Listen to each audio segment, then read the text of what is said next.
Telegram ആപ്പിന്റെ ഉടമസ്ഥനായിരുന്ന Powell ഡുറോവിനെ ഫ്രാൻസിലെ എയർപോർട്ടിൽ നിന്നും അറസ്റ്റ് ചെയ്തതിനു ശേഷം ഇന്ത്യയിൽ ഈ ആപ്പ് നിരോധിക്കുമെന്നൊരു വാർത്തയാണ് പുറത്തുവരുന്നത്.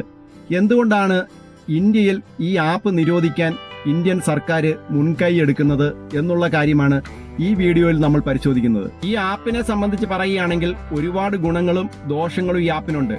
2 ലക്ഷം ആളുകളെ വരെ സംഘടിപ്പിച്ചുകൊണ്ട് വലിയ ഗ്രൂപ്പ് ഇതിലുണ്ടാക്കാൻ സാധിക്കും എന്നുള്ളതാണ് ഇതിന്റെ ഏറ്റവും വലിയൊരു പ്രത്യേകത. അതോടൊപ്പം തന്നെ എത്ര വലിയ ഫയലുകളും ഈ ടെലഗ്രാം ആപ്പ് വഴി മറ്റുള്ളവർക്ക് സെൻഡ് ചെയ്ത് കൊടുക്കാൻ സാധിക്കും എന്നുള്ളതാണ് വേറൊരു പ്രത്യേകത.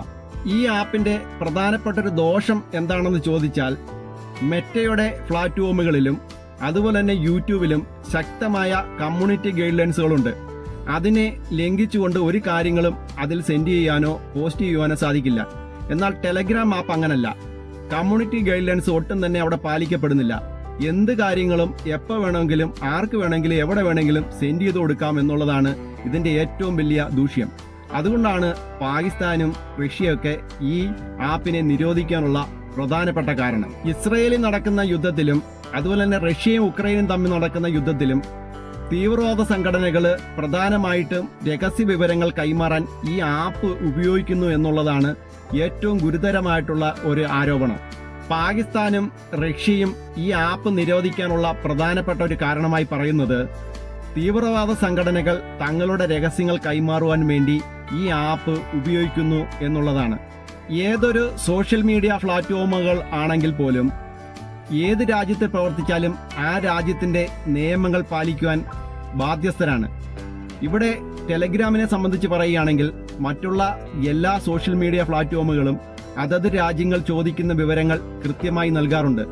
എന്നാൽ പല രാജ്യങ്ങളും പല കുറ്റകൃത്യങ്ങളും ഇതുവഴി നടക്കുന്നുണ്ട് എന്ന് അറിഞ്ഞ് അതിന്റെ വിവരങ്ങൾ ആവശ്യപ്പെട്ടപ്പോൾ ഈ ടെലഗ്രാം ആപ്പ് നൽകുവാൻ തയ്യാറായിട്ടില്ല.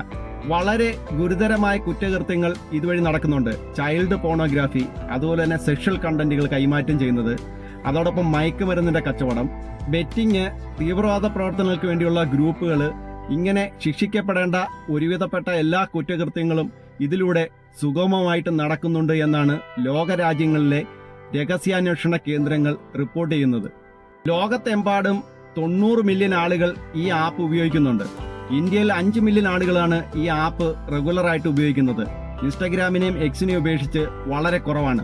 കഴിഞ്ഞിടയ്ക്ക് നീറ്റ് പരീക്ഷയുടെ ചോദ്യപേപ്പർ ചോർന്നത് സെൻഡ് ചെയ്യപ്പെട്ടതെല്ലാം ടെലഗ്രാമിലൂടെ ആയിരുന്നു.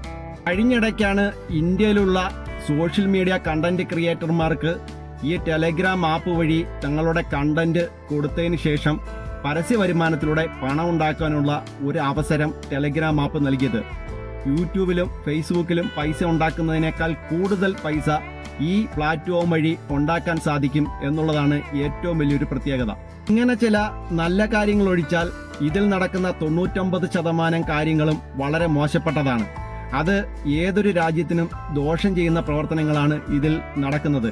അതിനുള്ള കാരണം ഇതിൽ കൃത്യമായ കമ്മ്യൂണിറ്റി ഗൈഡ് ലൈൻസ് ഇല്ലാത്തതും ഇതിനെ കൃത്യമായി മോണിറ്റർ ചെയ്യുവാൻ ഈ ആപ്പിന് സാധിക്കാത്തതുമാണ്. മറ്റുള്ള രാജ്യങ്ങൾ ആരോപിക്കുന്നത് പോലെ രാജ്യസുരക്ഷയ്ക്ക് ഭീഷണിയാവുന്ന പ്രവർത്തനങ്ങൾ ഈ ആപ്പ് വഴി നടക്കുന്നുണ്ട് എന്ന് ഇന്ത്യയുടെ അന്വേഷണത്തിൽ കണ്ടുപിടിക്കപ്പെട്ടാൽ ടിക്ടോക്ക് നിരോധിച്ചതുപോലെ ഇന്ത്യയിൽ ഈ ആപ്പും നിരോധിക്കപ്പെടും. കൂടാതെ പ്ലേ സ്റ്റോറിൽ നിന്നും ഈ ആപ്പ് നീക്കം ചെയ്യപ്പെടുകയും ചെയ്യും. അതിന് യാതൊരു സംശയവും കാണില്ല.